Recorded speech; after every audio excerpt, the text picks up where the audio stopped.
When I first heard that Tariq was killed and shot, it felt like a nuclear bomb had exploded inside of my body,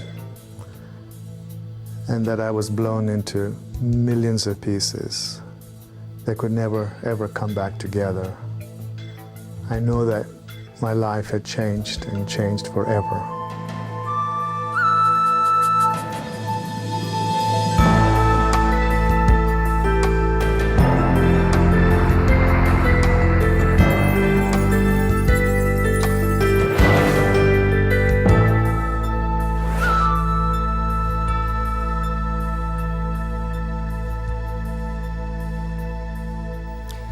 On the night of January 21st, 1995, 20-year-old Tariq Khamisa was murdered by 14-year-old Tony Hicks in North Park, a suburb of San Diego, California. Tariq's father, a Muslim, and Tony's grandfather, a Christian, were forced together by this crime. Could anything good come out of the tragic story of Tony Hicks and Tariq Khamisa? He was an incredibly kind person and a very loving person, and also very humorous. I remember Tariq could crack a joke in the most tense and most serious environment and kind of loosen it up. What I loved most about my brother was his big heart, his strong commitment to family and friends, his sense of humor. He was hilarious, and also his wisdom. He was an old soul in a young body and always had great advice and very positive, free-spirited person. Age 20, in college and engaged to be married, Tariq Khamisa had grown up with a stable family and strong religious values. By contrast, Tony Hicks, age 14, had spent most of his life in the gang-dominated neighborhoods of South Central Los Angeles. My grandson's life was fairly typical of a child who was born to a teenager. She had no experience in parenting, so she relied a great deal on my mom for assistance, her mother for assistance, me for assistance. Tony didn't have a relationship with his dad, or to the extent that he did, his relationship with his dad was filled with heavy criticism and abuse. Along with the abuse he received from his father, Tony witnessed violence on the street at a very young age. He had the horrific experience of witnessing the aftermath of one of his teenage cousins being murdered in a gang shooting. Tony arrived on the scene just as the medical examiners were removing the bullet-riddled body of his favorite cousin from this car in which he was murdered. That impacted him severely. Tony's mom decided to send him to San Diego to live with his grandfather. For 5 years, Ples acted as a father to Tony, reading to him, playing ball with him, caring for his needs. But when Tony turned 14, he began to rebel under his grandfather's strict rules. On January 21st, 1995, he left his grandfather a note. "Daddy, I've run away. Love, Tony." It was very much a jolt, because I knew that Tony was angry. And when I found the note, the only thing I could do was my immediate response was to go out and try to find Tony. But then I called a friend of mine who recommended that I not do that, and that I just call the police and report Tony as a runaway, and I did that. Tony ran away to join a new family, a gang. Antoine Pittman, the gang's 18-year-old leader, gave Tony a new name, Bones. Antoine, 2 other boys, and Tony, as the newly christened Bones, spent the day smoking pot, drinking alcohol, and partying. That evening they got hungry, but they had no money. So they decided to order pizzas and have them delivered to a fake address, then rip off the delivery guy. At 9:30 p.m., they called DeMille's restaurant. Tariq Khamisa, about to call it a night, was asked to take one more order. Tariq went to deliver the pizza. He knocked on 4 doors. It was a small complex. And while he was knocking, the gang had gone around his car and also across the street. They asked him for the pizza, and he said no. and the 18-year-old told Bones, "Bust him, Bones." And at the point that he shot Tariq and his friends ran off, he was standing there for milliseconds, understanding that the guy he shot was dying. He knew he had done the worst thing he could ever do. He really wanted to help Tariq. I mean, the person that he is wanted to help this person he had just shot. And he could hear in the distance his friends telling him, "Run, run, run. Don't drop the gun." While waiting for word on his grandson's whereabouts, Ples Felix saw a news flash about a young pizza delivery man shot and killed in North Park. And at the time that I saw that, it washed a very, very bad feeling all over me, because I immediately sensed that Tony was out in the street somewhere. I didn't know where he was. And here this evening, there's a murder that took place in North Park. It was just very, very bad foreboding for me. Yeah. The story of a 14-year-old boy running away to join a gang and then shooting a young pizza delivery man is newsworthy, but unfortunately not unique. This story, however, takes a highly unusual turn. We'll find out what happened next when we come back. I was hunched over on the telephone here in my kitchen, and that I literally left my body and my life drained out of me, from the head downwards to the feet, because the pain is so excruciating, you cannot really be in your body. And I remember leaving my body and going into the loving arms of my Maker, loving arms of God. Looking for a brighter future? Learn English and make it happen on Hello Channel.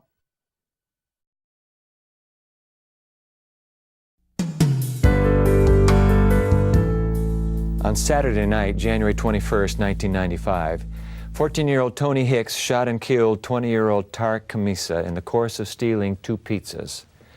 At 8 on Sunday morning, Azim Khamisa, Tariq's father, got a message from Sergeant Lambert to call the San Diego Police Department. And they told me that Tariq was shot and killed. Of course, my mind didn't accept that. And the first thing I thought, they must have made a mistake. So I frantically said goodbye and called his number.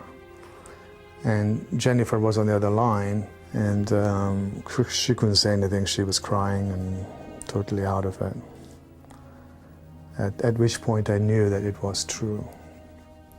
Kit Goldman and her husband were there shortly after Azim got the news. I've never seen a human being shattered, as disintegrated as Azim and subsequently his family was as they began to arrive. He was a person completely apart, is the only way I can put it. It was amazing to me that he was walking around because he was in pieces.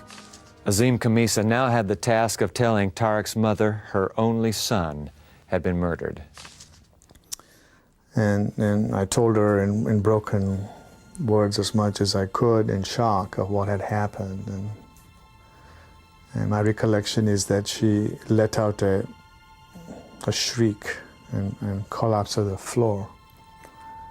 And I can still hear that, as I say, in my inner ear. The next call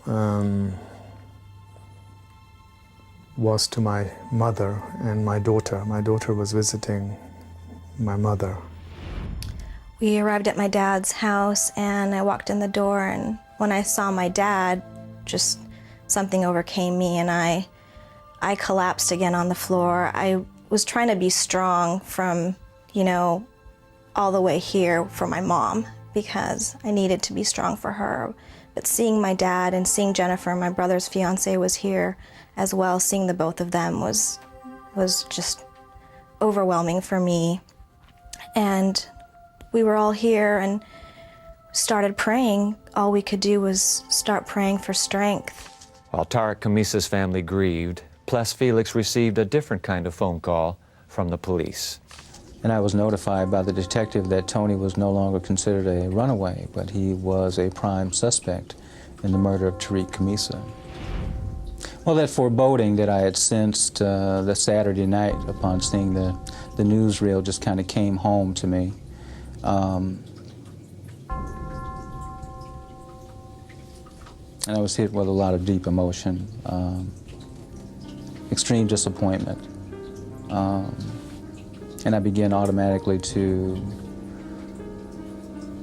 clarify my grieving for Tariq Kamisa and his family, as I knew that Tariq was gone and his family had to do the best they could to address that in their grieving. But I knew that Tony's life would just begin to be on a path that none of us can anticipate, and that ultimately he would end up in the prison system. Tony Hicks was the first juvenile to be tried as an adult under a newly passed California law. On June 11, 1995, Tony appeared before Superior Court Judge Joan Weber. I'm admitting, sir, that on that date you did in fact shoot and kill Mr. Kamisa during the attempted commission of a robbery. Is that correct? Yes. I did not participate in the trial. I did not go to court. My attitude about the kids was different in terms of what the society wanted. I have a lot of problems in my life. Over the last year while I've been in juvenile hall, I've thought about my problems. I wish I didn't have the type of life I had. I wish I had a relationship with my father. I think about the warning that my grandfather gave me. This kid made a mistake when he shot and killed Tariq Kamisa, but he's basically a good person. I'm very sorry for what I've done. Thank you for giving me a chance to speak. Tony Hicks was sentenced to 25 years to life in an adult prison. He must serve 20 years before he's eligible for parole. It's a difficult thing for a father. Because as a father, you know, it's your job to make the world safe and secure for your children. There's a big sense of failure when you lose a child, because you feel that you've failed your responsibility. This story doesn't end here. Ples Felix and Azim Kamisa began working together to bring something good, something godlike, out of their painful memories. We'll learn about what they're doing when we meet both Ples and Azim here in the studio after this.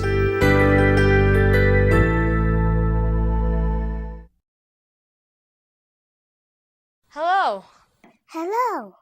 Hello. Hello. Hello.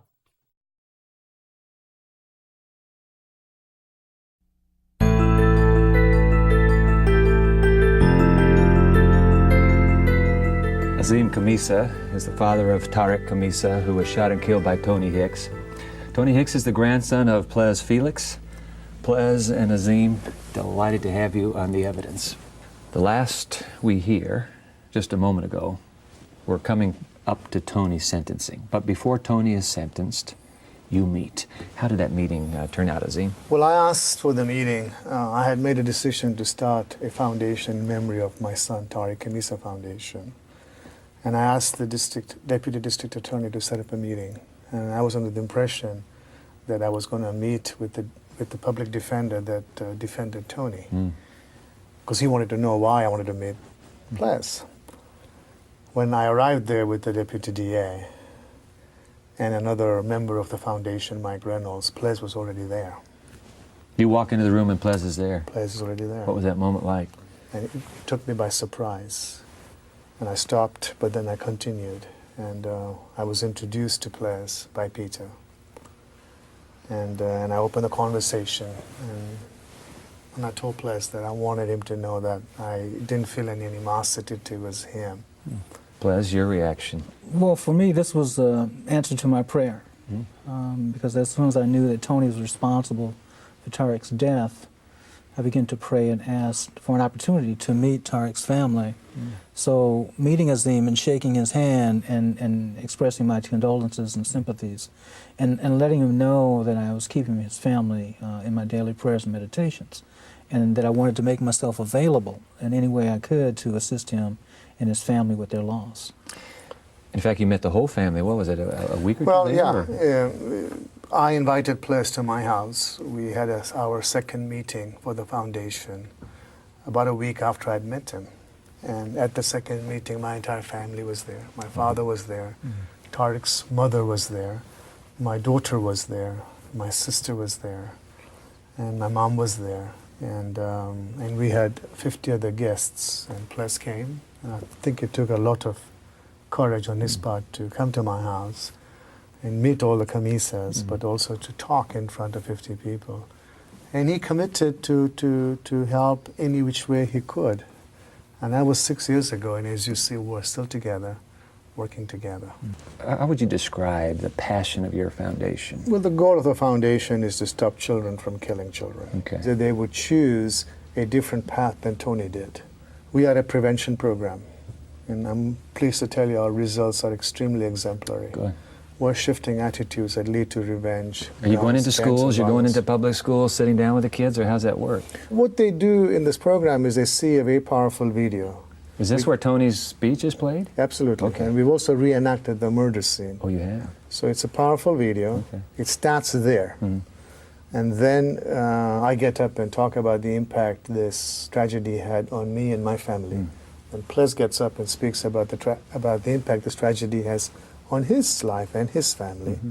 And then we have a male panelist and a female panelist that were both gang members but now doing good work. Let me ask you, man, was justice served in Tony's sentence?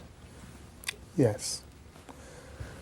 You know, there was never a real trial. When the trial finally arrived, Tony pled guilty and took responsibility for taking my son's life. And he gave a very remorseful, emotional speech where he begs for God's forgiveness and my forgiveness. Were you And, able to forgive him when he asked for that? I had already forgiven You him already- prior to that because I'd already met Ples and the foundation was already going. Okay. But it meant a lot to me that he did ask for it. Ples, justice was served in the sentencing of your grandson? I would have to say that justice was served with respect to Tony's taking responsibility for what he did, for seeking the forgiveness of those that he harmed, and to commit himself to being a better person. However, I don't agree that kids, 14 years old, should be thrown into an adult prison. And I endorse that. And I was not in favor You weren't? of children at 14 being tried as adults. You know, my feeling is it takes 16 to drive a car, 18 to vote, and 21 to have a drink. How is a 14-year-old an adult? Now, gentlemen, Muslim, Christian, how's that work? Well, Easily. yeah. Very, I like very, that very answer. easily. Yeah. Easily how? I think that the belief systems may be different, but when spiritual people meet together, that commonness is always there. It's like Ples and I have never had a challenge in terms of our spiritual resonance. It has been there from day one, and if anything, is resonating even at a higher frequency. Ples? And I say it's easy because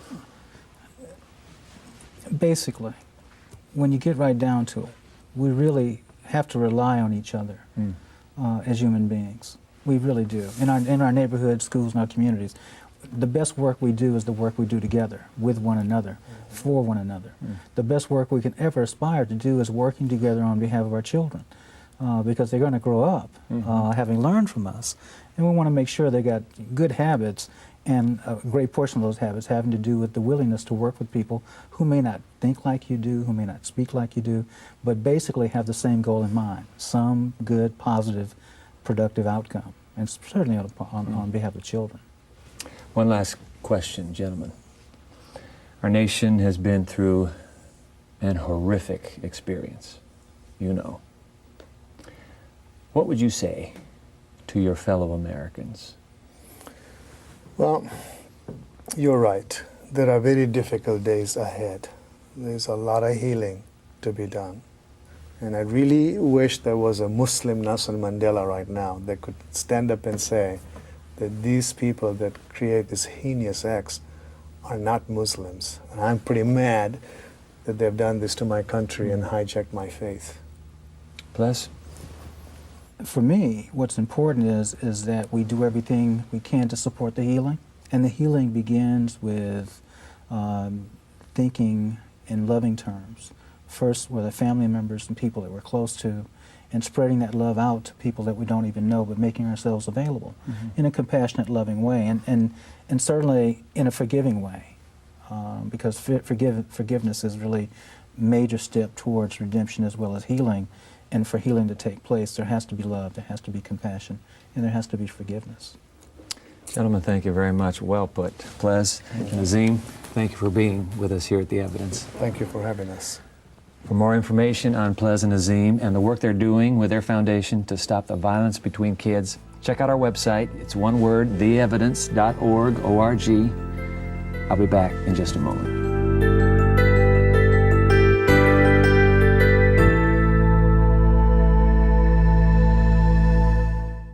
Hello, my name is Javier. I learned English. So can you. Watch Hello Channel.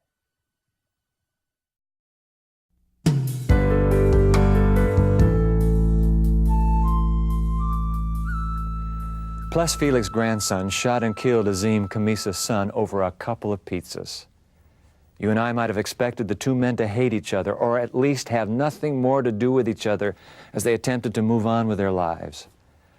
But Ples and Azim, a Christian and a Muslim, overcame their differences and joined together to help kids stop killing kids. They brought something good out of the evil they both suffered. Why is that? In a world where it's more natural to accept a bank error in your favor than to call and correct it, what makes Ples and Azim so extraordinary? Has the world been mysteriously infused by goodness? And does that point to God? I believe it does. I think the existence of goodness is evidence for the existence of God. A God who works in us to behave against our natural tendency. A God who brings forgiveness in place of revenge. I agree with Ples and Azim. There is evidence for God in the goodness they have found in the midst of their sorrow. I'm Dwight Nelson. Join us next time for more of The Evidence.